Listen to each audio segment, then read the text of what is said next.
messages. I never thought I'd say this, but I got a call last night from the United States History Museum about a possible job.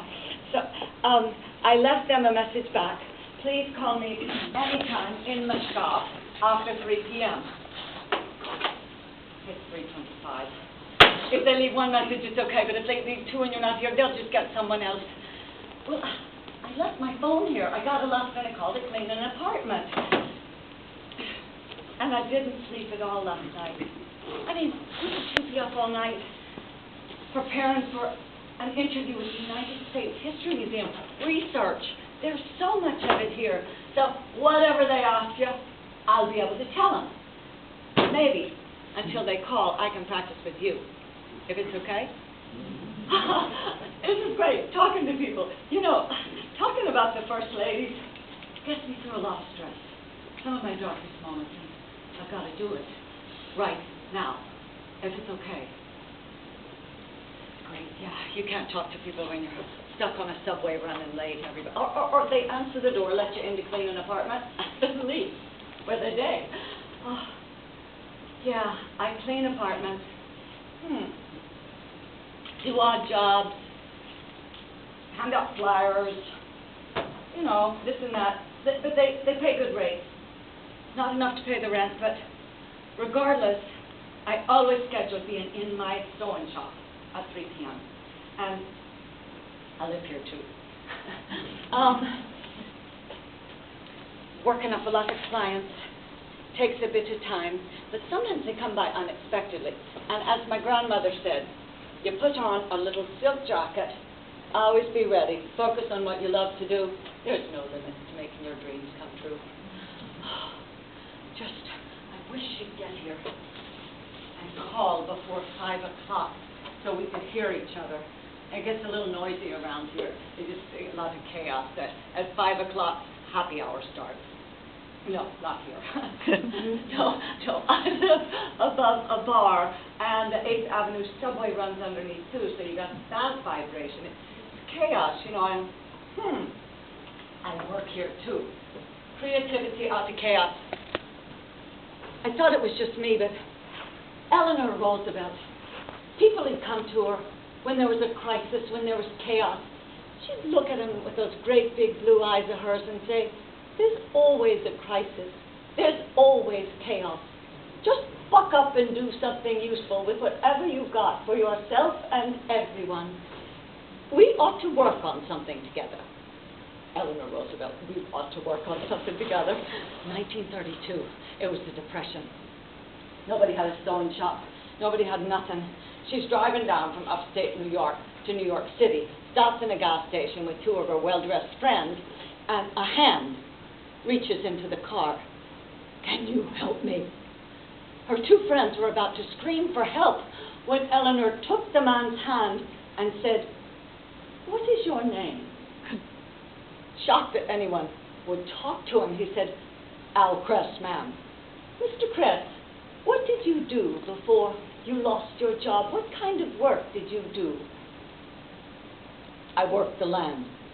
We lost the farm. Here's my card.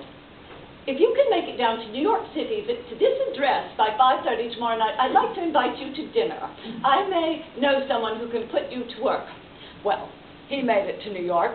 The guard outside the Roosevelt house started to call the police. Al Kress pulled out Mrs. Roosevelt's card, and the guard called Mrs. Roosevelt, who said, oh no, don't call the police. Just have him come in for dinner.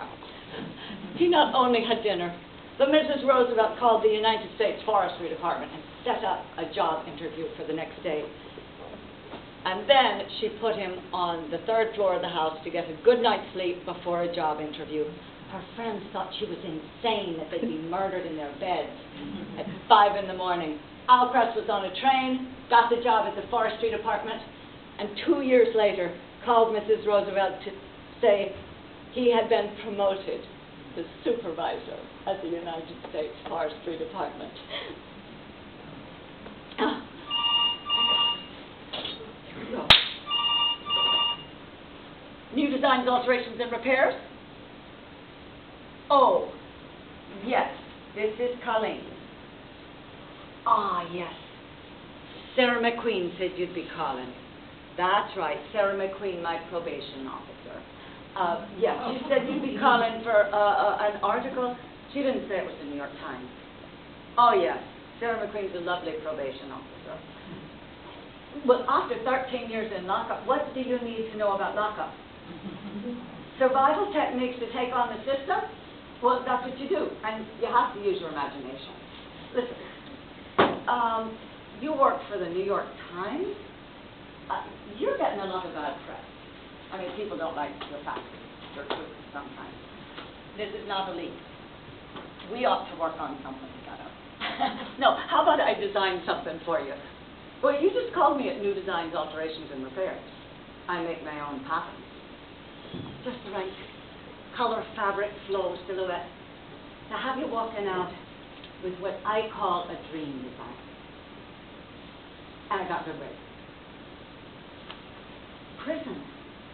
I have sketches made by convicts in the women's penitentiary of the first ladies, and my research come to the shop. Just take all the time you want. Oh, you don't have time. A deadline. Okay, hold on. Let me get a pencil and paper. All right, I got you on speaker. Where is it? Here it is. Right underneath Eleanor Roosevelt. The book. She wrote the book as far as I'm concerned. Like, get your facts on paper and double check those facts.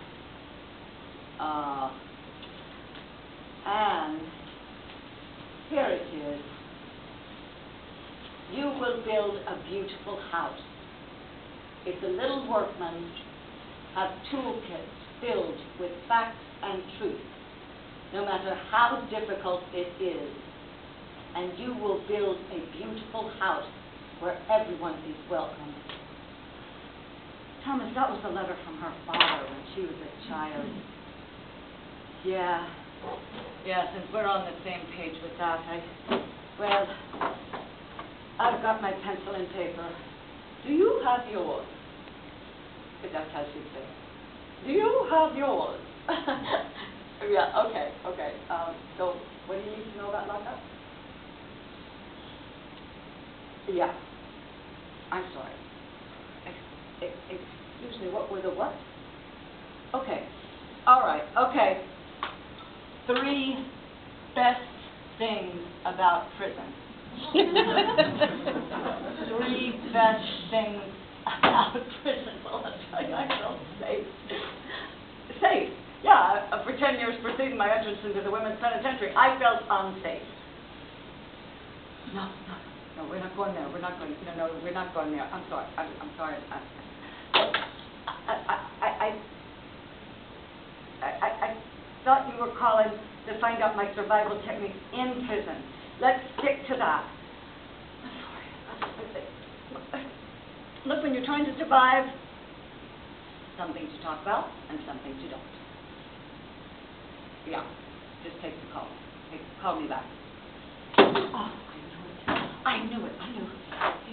Wheelers Way, what did you do to get there? It's like a lot of people read the New York Times and you go in for an interview and people are like, oh yeah, where do I know you from? Write the article. Sure, 13 years in prison. Sure, you'll get the job, just not here. I don't need this. I'm waiting for a job interview now. Wow, why? Get myself together. Creativity after chaos. New Designs, Alterations, and Repairs. Mrs. Enderly, United States History Museum. Yes, I've been waiting for your call. What kind of job exactly do you need me to do?